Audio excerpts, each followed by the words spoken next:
This podcast is brought to you from the lands of the Turrbal people. We also acknowledge the custodians of the land that you're listening from.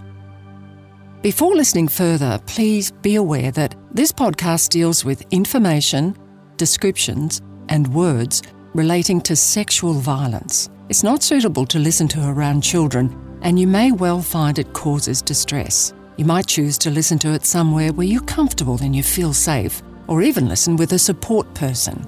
Reaching out for support is an extremely brave thing to do, and help is available. You can call the Sexual Assault Helpline on 1800 010 120 between 7:30 in the morning and 11:30 at night, 7 days a week. Or call VictimConnect on 1300 318 940, 24 hours a day. Both services have specialist counsellors who'll always listen and believe you, and you can remain anonymous if you like. Hi, I'm Kay McGrath. You might recognise my voice as I worked as a journalist in Queensland for many years. Through that role, I've had the privilege of meeting people like you, people who've experienced and survived trauma. Hearing your stories has inspired my work outside journalism, and it led me to get involved with the Daniel Morecambe Foundation and Act for Kids. I'm also a patron and co-founder of Protect All Children Today. I co-chaired the Queensland State Government Domestic and Family Violence Prevention Council that was established by Dame Quentin Bryce as a result of the Not Now, Not Ever report. And I'm also a founding member of Women in Media Queensland. This podcast has been developed by the Office of the Victims Commissioner in collaboration with many people who work with and advocate for victim survivors of sexual violence. Thank you to all of our contributors. This podcast has been recorded for victim survivors of sexual violence, family members or friends supporting them, or people who work with people who've experienced sexual violence. We often hear that for victims of crime, it's hard to find the right information at the right time. It's difficult to understand the processes which you may have to go through if somebody has hurt you. You'll have to meet and talk to people you've never met before. They'll use words that you may not have heard before. But I believe strongly that having information from somewhere you can trust will help you make decisions about what is best for you. Before we begin this episode, I'd like to take a moment to acknowledge that this is a difficult topic, but I want you to feel safe as you listen to this podcast. You can listen on your own. You can listen with someone you trust. You can listen at your own pace, all at once, or in parts. And of course, you can listen as many times as you want to. I think it's important that we begin by acknowledging something bad has happened to you or is happening to you. There's nothing that I or any of the other contributors on this podcast can say to undo the hurt that's already been done. Please know the information included in this podcast is to help you seek help or report the violence. It won't take the place of professional support from experienced and qualified support workers or legal advice from lawyers. And let's acknowledge that you may feel nervous or scared. Dealing with the police and the courts can be scary and frustrating. I think it's important we understand the legal system in Queensland is built on processes, not on personal experience. It's important to remember that victims all have different experiences and stories, which can leave people feeling like no one understands their hurt or that no one is listening to them. Your experience of hurt may have been caused by someone you know, someone you've had or are still in a relationship with. You may not have even realised that you've been hurt until you shared your experience with someone else. You may have been very young and not understood what was happening to you. You may have blocked it out, tried to forget because remembering is just too painful. Your trauma may have led you to make decisions that you might not have made otherwise. You might have used drugs or alcohol to manage your feelings. Regardless, we hear you, and there is a network of support services who can help you. We have a Victims Commissioner in Queensland. The Victims Commissioner is an independent role and separate from government. The Commissioner provides advice to government about how things can be done better to meet victims' needs. You can visit the Victims Commissioner website to learn more about the Charter of Victims' Rights, which are rights for victims of violent crime in Queensland.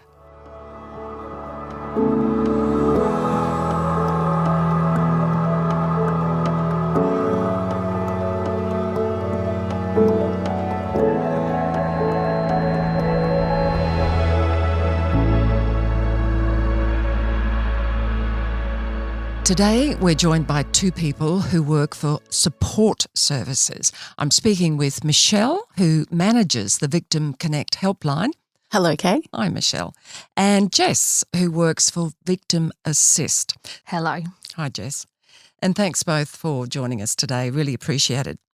And before we jump into our discussion, a reminder that this podcast is talking about sexual violence, which obviously can be upsetting. So if you need to take a moment, take a break at any time, that's quite okay. Or you might want to take notes and ask your support person questions. It's all up to you. Firstly, Michelle, can you tell us a little bit about you and the team at VictimConnect and the work that you do?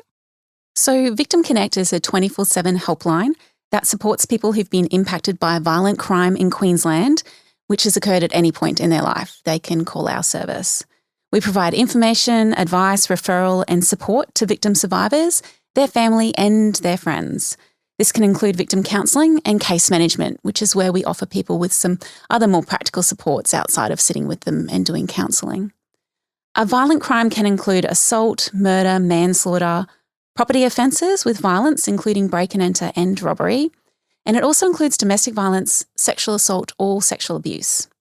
Yeah. So your team at VictimConnect help people with a range of experiences, a range of crimes, including rape? Yes, that's right. Rape is a type of sexual violence, and the law in Queensland says that sexual violence can be physical or non-physical.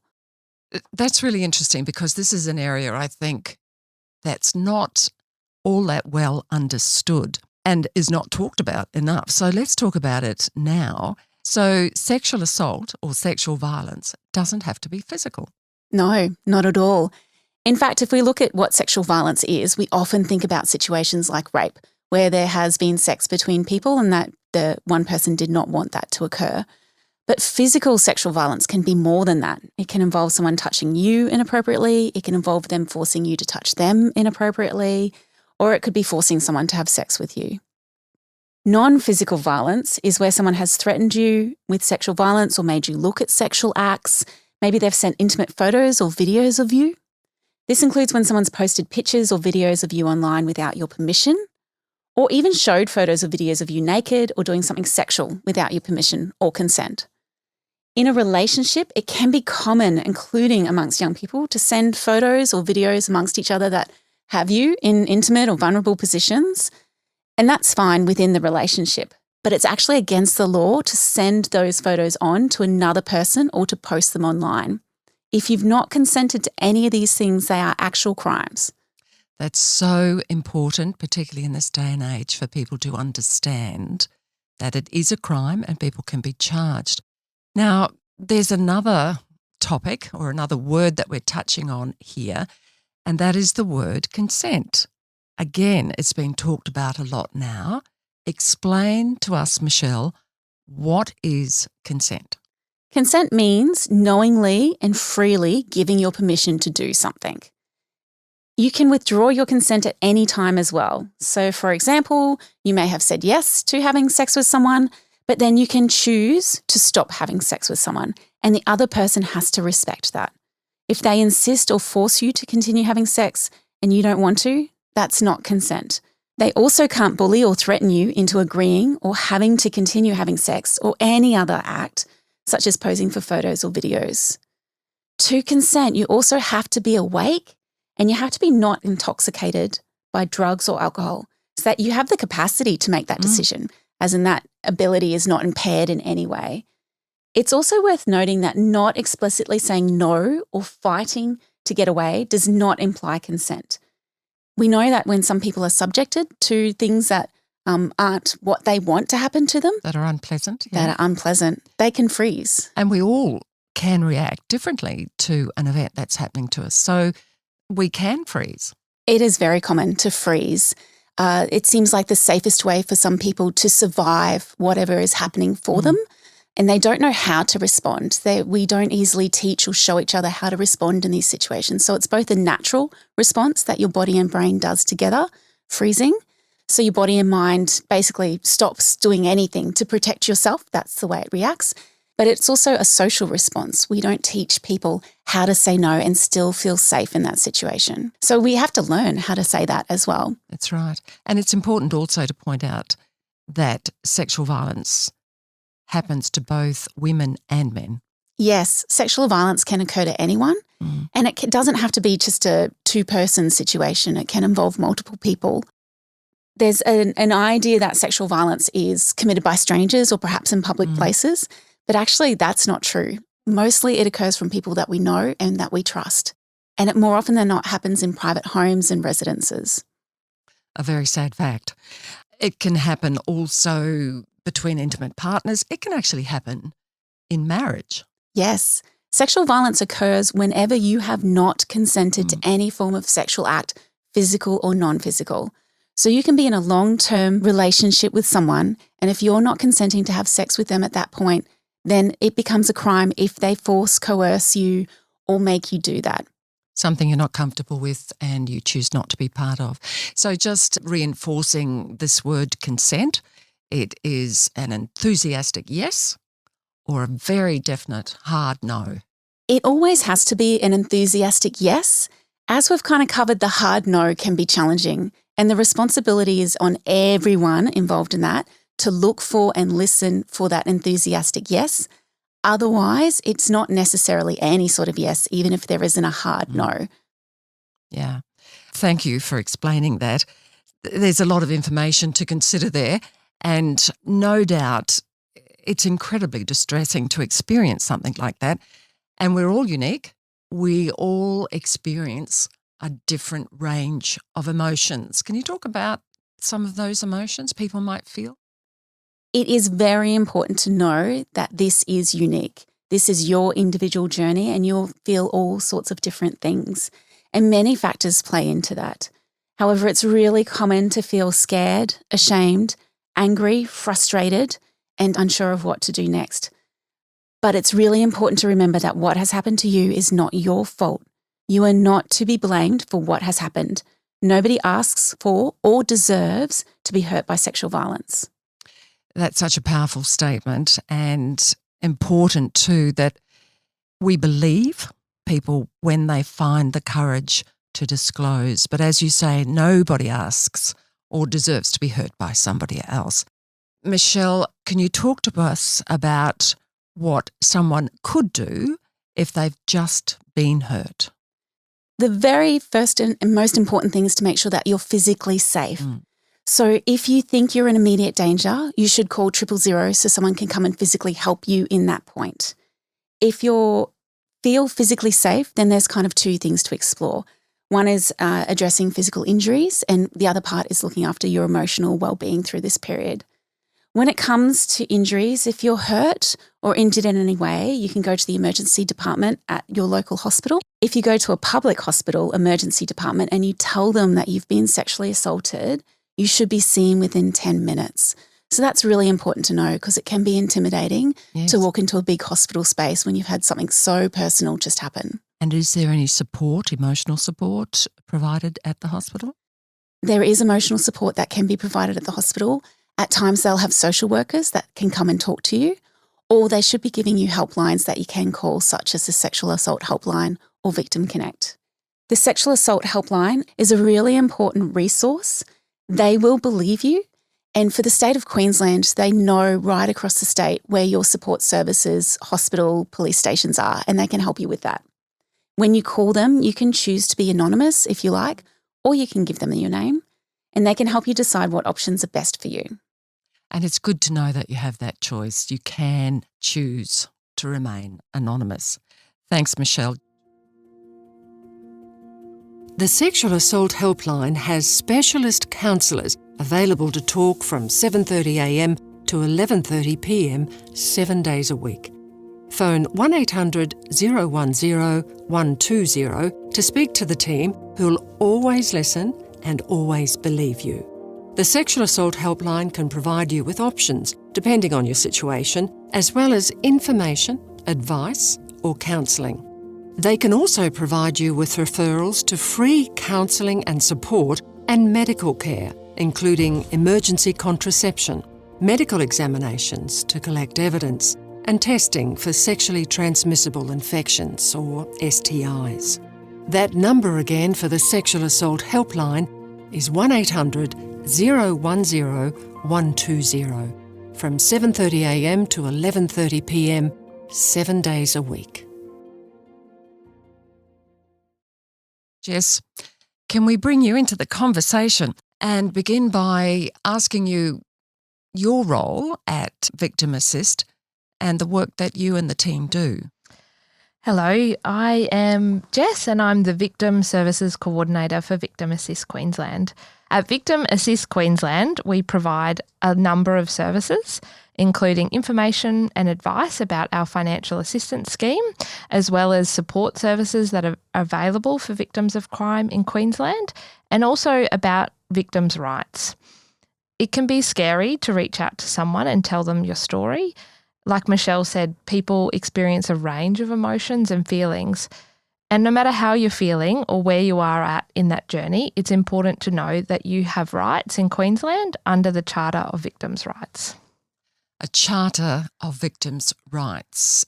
Tell us briefly, what are some of those rights? Yeah, I think the Charter is not very well known, but in Queensland we do have a Charter of Victims' Rights, and it has certain rights for victim survivors. The key things to understand is that whoever you talk to, whether it's a Queensland government department, police officer, support service, you're to be treated with courtesy and respect.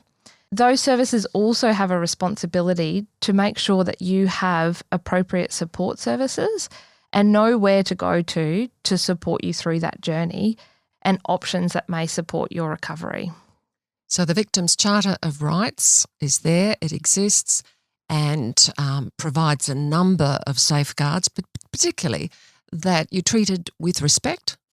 Thanks for explaining that, Jess. And you mentioned options. Can you talk more about those? Yeah, there's lots of different things that might help people heal, and healing looks different for everybody. For example, counselling might be the best way for you to recover, and recovery journeys are individual. So for different people, that may look different. Some other rights that are also included in the Charter is making sure that you have access to understand the supports. For example, if English isn't your first language, you can request to have an interpreter there so you understand what information you're being provided and are empowered to make choices that work for you. That's really important to know. Thanks, Jess. Would I be right in saying that some people may choose to, first of all, speak to somebody that they know and that they trust, that's the first step they want to take? Yeah, I think for a lot of people, talking to someone that you love, a friend, a family member, someone that you really trust can be the first step that helps you. For other people, that could also be really intimidating or embarrassing or scary. So everybody's different. I think the message is that there is support, and what that support looks like for you is individual. So, calling your best friend or your mum or someone that you trust might be the best place to go, or calling a service and being anonymous might actually feel safest for you. So it's important to know that you have those options and you can choose the best way to do that for yourself. You could take that support person if you feel comfortable to go to the police station or go to the hospital, or you might choose to go by yourself. If you did go with a support person, would they stay with you throughout that process, particularly if police were involved? Yeah, so that's an important question, and it could look different. For example, at the hospital, it might be great to have someone sitting there next to you going through that process. But just to be aware that if you go to police, they might need to talk to you alone at some points in the process because that support person might become a witness. And Jess, tell us, what if the violence happened some considerable time ago we know that it can take years, sometimes it can take decades for people to find the courage and find the way to disclose. What happens if it's an historic case? We find that is quite common, actually. In the work that I do, there's a lot of people who come forward when the sexual violence has happened some time ago. Like you said, it could be years or even decades. You can still receive support and make a report to police even if the act of violence happened a long time ago. Because of the emotions and everybody being an individual, that process is unique. So it's about when you're ready to have those conversations and reach out for support, the services will be there to support you. And that's very reassuring to know that the passage of time is not really going to influence things greatly. So Michelle, back to you. And if the violence has just occurred, what could you do? So if it's been a physical sexual assault or you have injuries, definitely going to the emergency department is a great idea so that you can get those looked at. When you're at the hospital, they can also talk to you about other things such as emergency contraception, which you may need, especially if you're worried about risk of pregnancy or sexually transmitted infections. So they can support you with that as well. And that's all really important. And we're going to actually go into more detail with a representative from Queensland Health in another episode. But Michelle, if you do present at the hospital, does that then mean that you also have to report to police? No, not necessarily. You have lots of choices and options throughout this journey, and it's really important to be aware of them. If you're still deciding whether to report the sexual violence to police, it's important to remember that you can still go to the hospital. And when you're at the hospital, especially if it's been a physical sexual violence incident, you might want to collect some evidence, or they might talk to you about collecting evidence. So that can happen, and you can still choose not to report it to police. They can keep that in a special place for a period of time while you're trying to make up your mind. And I think they'll explore that further in that episode you were just talking about, Kay, when you go to the Queensland Health Department. There are also sexual assault response teams, and some of them are embedded in Queensland hospitals, and some of them are support services that sit alongside Queensland hospitals. So you can look and explore supports with them as well, and they'll help you understand what will happen with police. If you think you are going to make a complaint to police, so that's going to police to report the incident and have them do something about it, the hospital might call the police officer while you're at the hospital to come and speak to you while you're there, while they're doing everything together. And the hospital should also refer you to a sexual assault support service or the social work service within the hospital. They should also provide you with information about how you can access support services such as counselling. They should also tell you about the statewide Sexual Assault Helpline. At this stage, it can be a little confusing because there are many support services. Is there any wrong door? There's never a wrong door. No. And this is about choice. However, we understand it can be confusing. So in the first instance, if a sexual assault has recently happened and you're wondering what to do, especially about whether to go to the hospital or the police, the Sexual Assault Helpline is dedicated. It is Queensland-wide and it has a lot of expertise around this type of information and referral that you'll need. However, you could call any service and they'll all help you out and point you in the right direction for what you need at that time. And another path that you could take is actually, if you felt more comfortable perhaps with your local GP, you could present to your local doctor? Absolutely. You can talk to your local doctor about what has happened, and they may refer you to a sexual assault service after that conversation. They might suggest that you go to the hospital, or they might also suggest that you go to police. If you talk to the police, like we sort of touched on before, you can still choose whether to report the assault as something that you want to be progressed, or you're just telling them about it at this point. Just go through the front door of help that fits you best, whether that's the GP, the local hospital, the sexual assault helpline, family, friend, etc. And you'll be guided, and a lot of the services are obviously connected. And also, I should point out to our listeners that we will be speaking to an officer from Queensland Police in another episode and talk about what to expect when you do, or if you do decide to report sexual violence. I think it is tricky when it's non-physical sexual violence to know where to go, because presenting at the hospital, even though we've said that several times, actually might not be right because you don't have physical injuries or there's nothing physically has occurred to you. However, every other support service and police option is still available to you if it's been non-physical sexual violence. That's good advice. And at this stage, it might sound potentially overwhelming for some of our listeners. So let's reassure them and talk about other supports that are available. Michelle, to you first. So we've mentioned a few helplines today. So VictimConnect is the 24/7 statewide for anyone who's experienced a violent crime in Queensland, recent or historical. And if you've experienced sexual violence, they will be able to help you.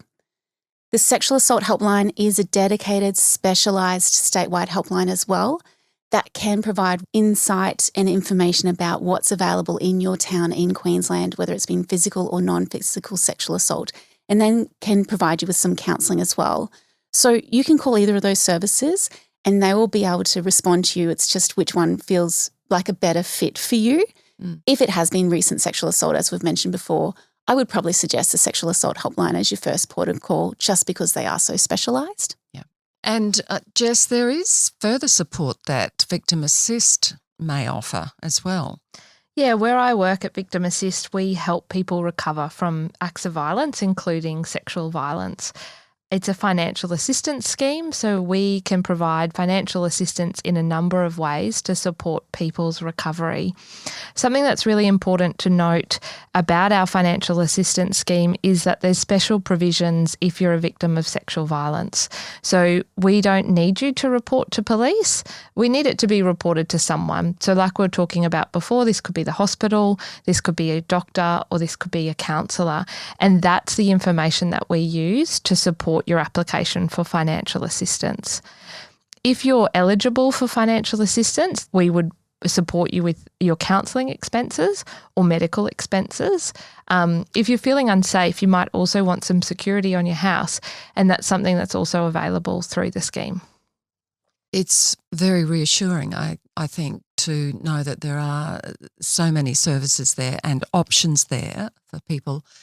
Just in closing, Michelle and Jess, can I ask some words of encouragement from you both to somebody who may be listening and feeling a little uncertain or perhaps unsupported?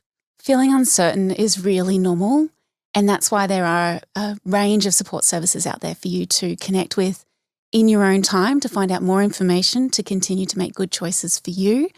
We're always here thinking about your safety and well-being. Jess? Recovery looks different for everybody. So, seek those supports that are going to help you in your individual way, because it is a process. So there is help out there, and you just got to find the right support for you. Thank you, Jess, and thank you, Michelle. Most importantly, reach out, because there is plenty of help available. Thank you both for coming in today. Thanks, Kay.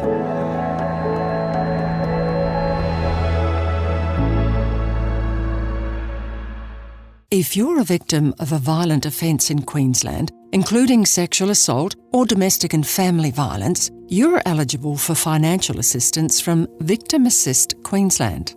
Before applying for financial assistance, you need to report the violence to either police, a doctor, counsellor, psychologist, or a domestic violence service. Financial assistance can help you pay for medical or counselling expenses if you've been injured. It can also help you pay for travel to appointments and recover earnings if you were unable to work because of injuries. You may be eligible for special assistance as well. Usually you have to apply for assistance within 3 years after the assault happens. If it's been more than 3 years since the assault, you can ask for an extension. That'll be considered by Victim Assist Queensland. You can find more information about applying for financial assistance by contacting Victim Assist Queensland on 1300 546 587 during business hours, or perhaps talk to your support worker. If the person who used sexual violence against you was someone you were in a relationship with, a family member, or someone who's caring for you, you might be experiencing domestic or family violence. Support is available for people experiencing domestic and family violence. You can talk to police or talk to a support service. Police or support services can help you apply for a domestic violence order. A domestic violence order is a legal document. It tells someone not to hurt, threaten, coerce, or scare another person they're in a relationship with, or were in a relationship with, or a family member. The order tells someone to follow rules like stay away from another person or not let children see or hear violence. If you're in immediate danger, call 000. And if you'd like more information or support, call 1-800-RESPECT on 1-800-737-732. Thanks for listening to our first episode. In our next episodes, I'll be talking about reporting sexual violence to police, and in more detail with Queensland Health about what happens if you present at a hospital following sexual violence. You may listen to this right away or perhaps take a break, or you may even want to talk to a trusted friend or counsellor. You can skip ahead to different episodes that you might want to know more about, or you might want to listen again and make a list of questions or things to ask a support worker. You can call the Sexual Assault Helpline on 1-800-010-120 and speak with a counsellor. Take care, and I'll speak to you soon.